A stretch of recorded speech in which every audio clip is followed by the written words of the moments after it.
जय श्री राधे कृष्ण भक्तों। आज हम आपको करवा चौथ व्रत कथा की कहानी सुनाने जा रहे हैं। कार्तिक मास को कृष्ण पक्ष की चतुर्थी को करवा चौथ का व्रत किया जाता है। यह स्त्रियों का प्रमुख त्योहार है। सुहागन स्त्रियां अपने पति की दीर्घायु के लिए यह व्रत करती हैं। यह व्रत निर्जल किया जाता है। पूजा विधि: एक पट्टे पर जल का लोटा रखें और बायना निकालने के लिए मिट्टी का करवा रखें। करवे में गेहूं, ढकने में चीनी व रुपये रखें। रोली, चावल, गुड़ चढ़ाएं। रोली से जल के लोटे पर और बायने से करवे पर सतिया बनाएं। 13 टिक्की रोली से करें। रोली चावल छिड़क कर जल चढ़ाएं, गुड़ से जिमाएं। 13 दाने गेहूं के हाथ में लेकर कहानी सुनें। कहानी सुनने के बाद करवे पर हाथ फेर कर सासू जी के पैर छूकर बायना दें। 13 दाने और जल का लोटा रख दें। चंद्रोदय होने पर चांद को अर्घ दें। चांद को रोली, चावल और चूरमा चढ़ाएं। फेरी देकर टीका लगाएं और फिर अपने से बड़ी स्त्रियों तथा पति के पैर छुए बाद में भोजन करें। अगर अपनी बहन बेटी पास में रहती हो तो उसके यहाँ भी करवा भेज दें।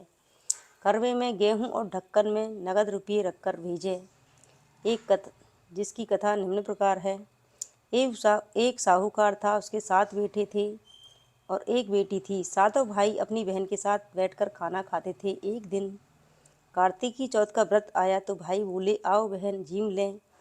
उनकी बहन बोली कि भाई आज मेरा करवा चौथ का व्रत है, इसलिए चाँद निकलने पर ही जीऊँगी। तब भाई बोले कि क्या हमारी बहन भूखी रहेगी? एक भाई ने दिया लिया और एक छलनी ली। एक पेड़ के पास एक तरफ होकर दिया जलाकर छलनी ढक दी और आकर कहा, बहन तेरा चाँद निकल आया है। तो वह भाभियों से बोली कि आओ भाभी अर्घ दे दे मैं। तब भाभियाँ बोली कि बहन जी तुम्हारा चाँद निकला है, हमारा चाँद तो रात को निकलेगा। तो उसने अकेली ने ही अर्घ दे दिया और भाइयों के साथ जीमने बैठ गई। पहली कौर लिया तो बाल आया, दूसरे में पत्थर निकला, तीसरे में ससुराल से बुलावा आ गया, जमाई राजा बहुत बीमार हैं, जल्दी से भेजो। तब माँ बोली कि साड़ी पहनकर ससुराल चली जा और सोने का टका पल्ले में बांध दिया और कहा कि रास्ते में कोई भी मिले उनके पैर छूती जइयो, उनके आशीर्वाद लेती जइयो। सब लोग रास्ते में मिले और आशीर्वाद देते गए कि ठंडी हो, सब्र करने वाली हो, सातों भाइयों की बहन हो, तेरे भाइयों को सुख दे। परंतु किसी ने भी सुहाग का आशीर्वाद नहीं दिया। ससुराल में पहुँचते ही दरवाजे को छोटी नंद खड़ी थी तो उसने उसके पैर छुए तो नंद ने कहा, सील हो, सपूती हो, 7 पुत्रों की माँ हो, तेरे भाइयों को सुख मिले। यह बात सुनकर उसने जो सोने का टका माँ ने दिया था वह खोलकर दे दिया। अंदर गई तो सासू ने कहा कि ऊपर मुड़ेर पर है, वहाँ जाकर बैठ जा। जब वहाँ ऊपर गई तो देखा कि उसका पति मरा पड़ा है तो वह रोने और चिल्लाने लगी। उसकी सास दासियों से कहती है कि वह ऊपर पड़ी है, उसको बंधी हुई रोटियां दे आओ। इस प्रकार माँ की तिल चौथ आई और बोली कि करवे ले लो, करवे ले लो, भाइयों की प्यारी करवे ले लो, दिन में चांद उगाने वाली करवे ले लो, ज़्यादा भूख वाली करवे ले लो। तब वह चौथ माता को देखकर बोली कि तुमने मेरे को उजाड़ा है, तू ही सुधारेगी, मेरे सुहाग को देना पड़ेगा।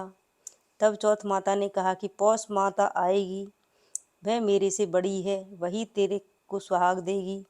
इस प्रकार पौष माता भी आकर चली गई। माघ की, फाल्गुन की, चैत की, बैसाख की, जेठ की, आषाढ़ की, श्रावण की, भादों की सारी चौथ माता इसे जवाब देती चली गई कि अगली चौथ माता आएगी, उससे कहियो। बाद में अश्विन की चौथ माता आई और कहा कि तेरे ऊपर कार्तिक की चौथ माता नाराज है, वही तेरा सुहाग देगी, तब उसके पैर पकड़ कर बैठ जाइयो।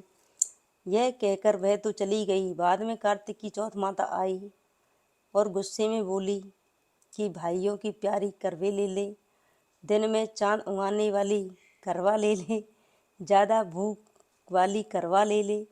तब साहूकार की बेटी पैर पकड़कर बैठ गई और रोने लगी, हाथ जोड़कर बोली, हे चौथ माता, मेरे सुहाग तेरे हाथ में है, तेरे को देना पड़ेगा। चौथ माता बोली कि छोड़ पापनी, हत्यारनी, मेरे पैर क्यों पकड़ रही है? तब वह बोली कि मेरे से बिगड़ी थी तुम ही सुधारो, मेरे को सुहाग देना पड़ेगा। तो चौथ माता खुश होकर गई और आँख में से काजल निकाला, नाखूनों पर से मेहंदी, मांग से सिंदूर और चितली अंगूठी का छींटा दे दिया। उसका पति उठकर बैठ गया और बोला कि बहुत सोया। तो वह बोली कि कहाँ कि काहे के सोए, मेरे को तो 12 महीने हो गए, मेरे को तो कार्तिक की चौथ माता ने सुहाग दिया है। तो वह बोला कि चौथ माता का उज्जमन करो। तो उन्होंने चौथ माता की कहानी सुनी, खूब सारा चूरमा बनाया। दोनों पति पत्नी जम कर चौपड़ खेलने लगे। नीचे से सासू जी ने रोटी भेजी तो दासी ने आकर कहा कि वह तो दोनों चौपड़ खेल रहे हैं। सास देखकर खुश हो गई और देखकर बोली कि क्या बात हुई हो। तो बहू बोली, मेरी चौथ माता टूटी हुई है। यह कहकर सासू जी के पैर छूने लगी और सारी नगरी में ढिढोरा पिटवा दिया कि सबको चौथ माता का व्रत करना चाहिए। 13 चौथ करना, नहीं तो 4 करना, नहीं तो 2, सब कोई करना है। हे चौथ माता, जैसे साहूकार की बेटी को सुहाग दिया वैसे सबको देना, मेरे को भी। यह कहते कहते सब परिवार का सुहाग देना।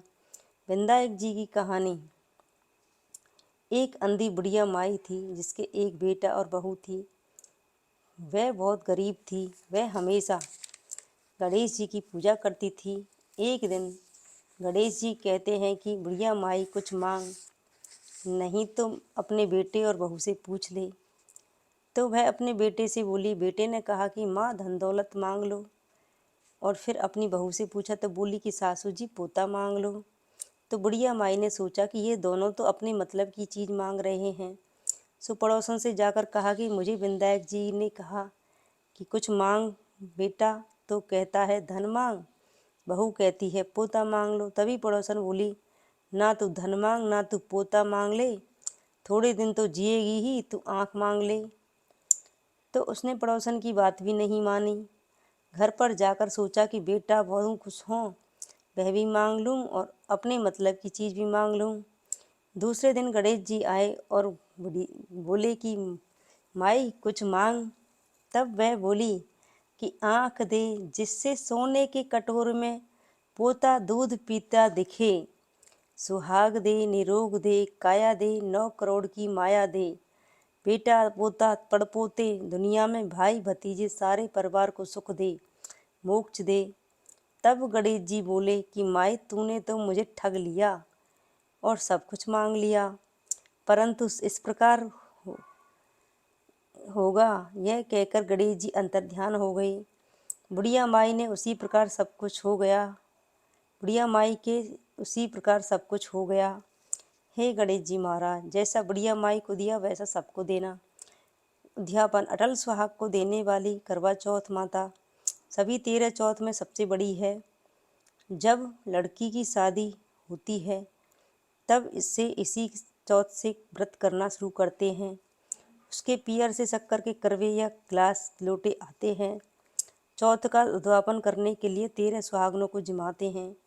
यदि जिमावे नहीं तो 13 जगह पूरी हलवा मिठाई नमकीन सब्जी बर्तन आदि रखकर उनके घर भेज देवें। यदि कोई इतना भी नहीं करना चाहे तो 13 घीवर मंगाकर उन पर हाथ फेर कर दे देवें। एक जगह साड़ी ब्लाउज सोने की लौंग बिछिया काजल चूड़ी मेहंदी सिंदूर पिटारी सब सुहाग को सामान रखकर सासू को दे देना चाहिए। जय श्री राधे कृष्ण भक्तों। इस प्रकार करवा चौथ की व्रत कथा समाप्त हुई।